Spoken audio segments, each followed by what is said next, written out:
Lord, you watched the proud in silence, grasping seeds of higher claim. Then you spoke with holy wisdom, shifting hearts and naming shame. You, the guest, became the teacher,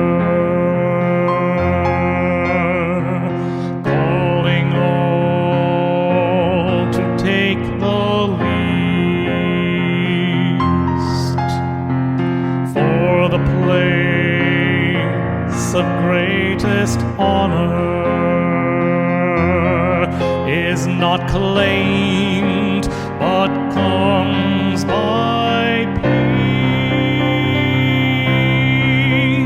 Those who lift themselves shall stumble, those who bow shall rise in grace. At the feast the Lord has chosen, there is mercy in their place.